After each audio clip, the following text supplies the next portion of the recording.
Good morning. Today is February 28th, 2024, and I think I have the bugs worked out of my phone, hopefully.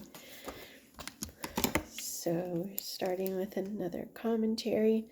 Laws of special crimes.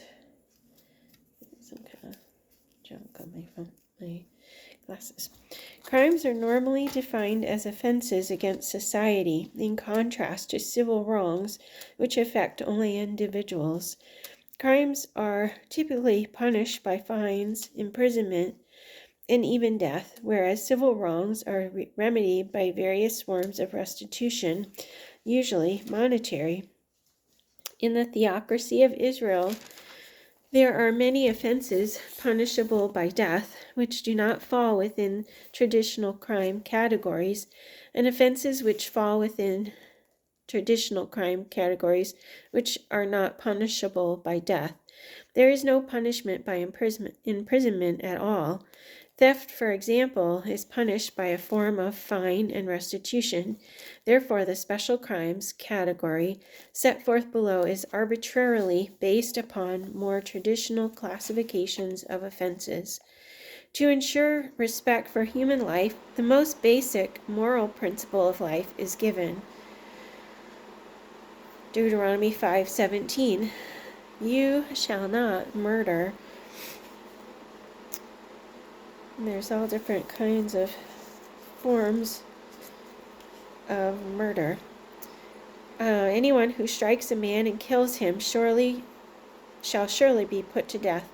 However, if he does not do it intentionally, but God lets it happen, he is to flee to a place I will designate. But if a man schemes and kills another man deliberately, take him away from my altar and put him to death. A death sentence. If anyone with malice aforethought shoves another or throws something at him intentionally so that he dies, or if in hostility he hits him with his fist so that he dies, that person shall be put to death. He is a murderer.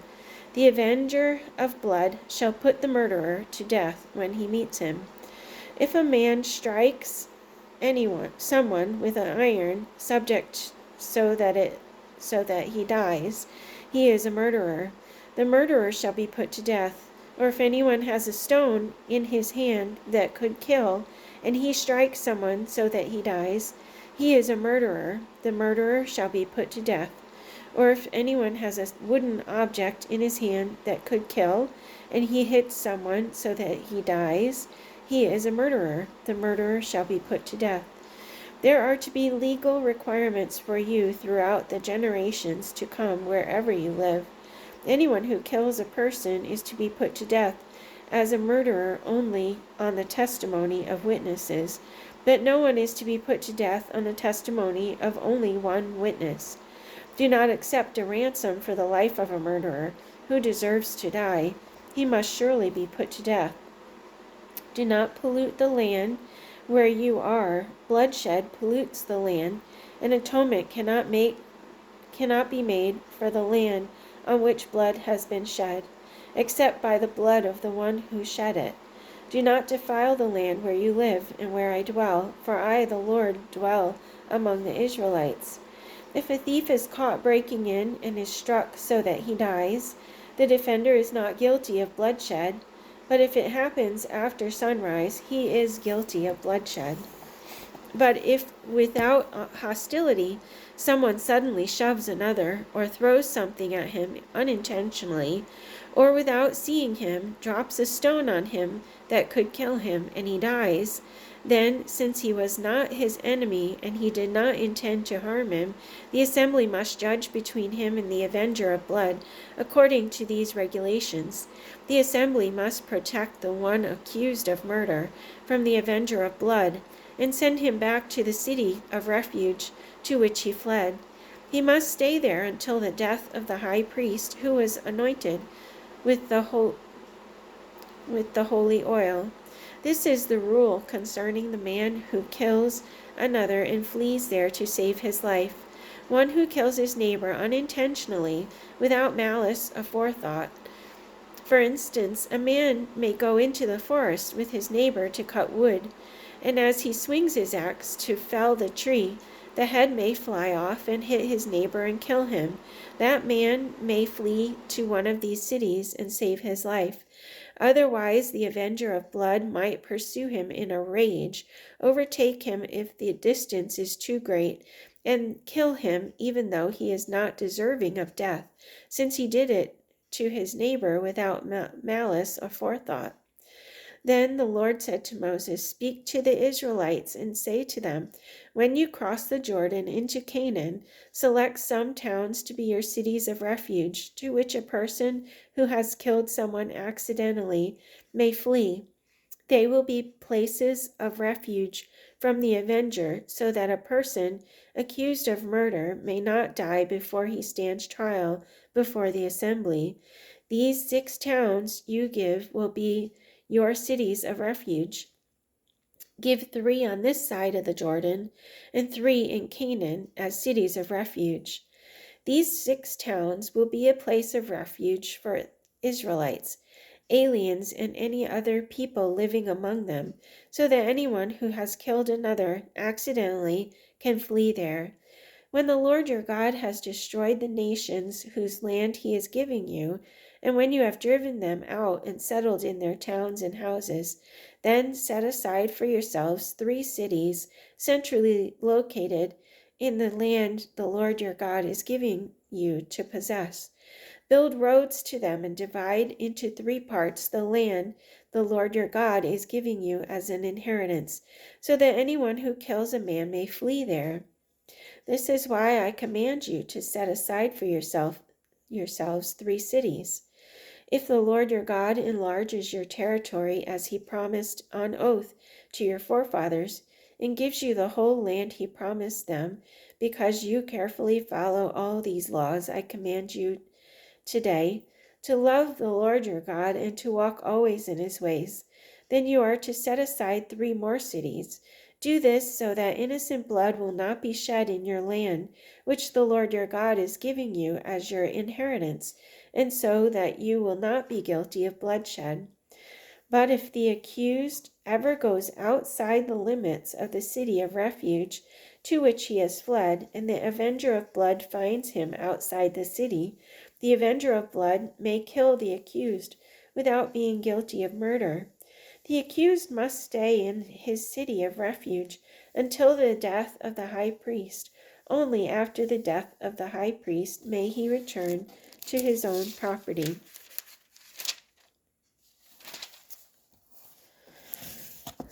But if a man hates his neighbor and lies in wait for him, assaults and kills him, and then flees to one of these cities, the elders of his town shall send for him, bring him back from the city, and hand him over to the avenger of blood to die. Show him no pity. You must purge from Israel the guilt of shedding innocent blood, so that it may go well with you. Do not accept a ransom for anyone who has fled to a city of refuge, and so allow him to go back and live on his own land before the death of the high priest. If men who are fighting hit a pregnant woman and she gives birth prematurely, but there is no serious injury, the offender must be fined whatever the woman's husband demands and the court allows. But if there is serious injury, you are to take life for life, eye for eye, tooth for tooth, hand for hand, foot for foot, burn for burn, wound for wound, bruise for bruise. Anyone who kidnaps another and either sells him or still has him when he is caught must be put to death. If a man is caught kidnapping one of his brother Israelites and treats him as a slave or sells him, the kidnapper must die.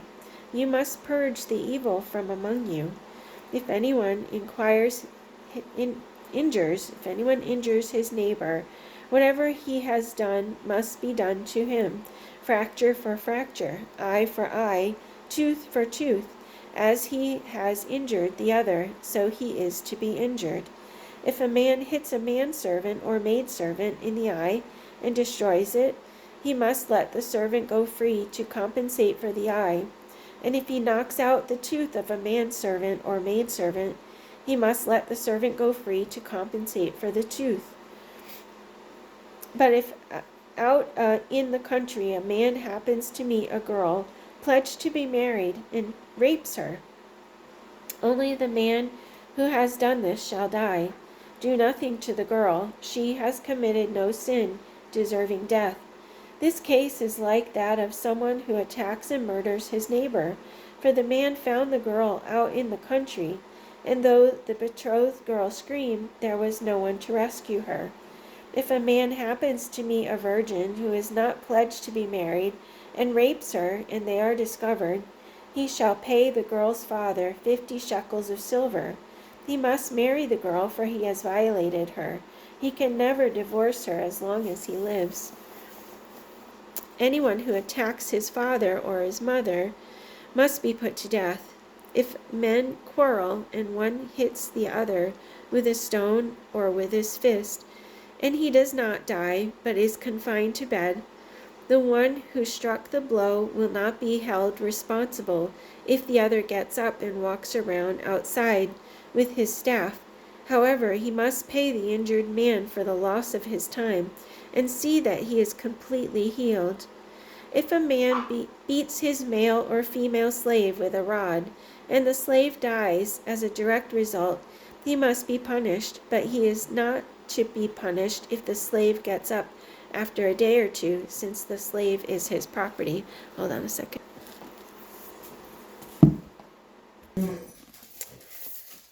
If two men are fighting and the wife of one of them comes to rescue her husband from his assailant, and she reaches out and seizes him by his private parts, you shall cut off her hand. Show her no pity. You shall not steal. A thief must certainly make restitution, but if he has nothing, he must be sold to pay for his theft. If a man steals an ox or a sheep and slaughters it or sells it, he must pay back 5 head of cattle for the ox and 4 sheep for the sheep. If the stolen animal is found alive in his possession, whether ox or donkey or sheep, he must pay back double. Do not move your neighbor's boundary stone set up by your predecessors in the inheritance you receive in the land the Lord your God is giving you to possess. That's it for today. See you tomorrow.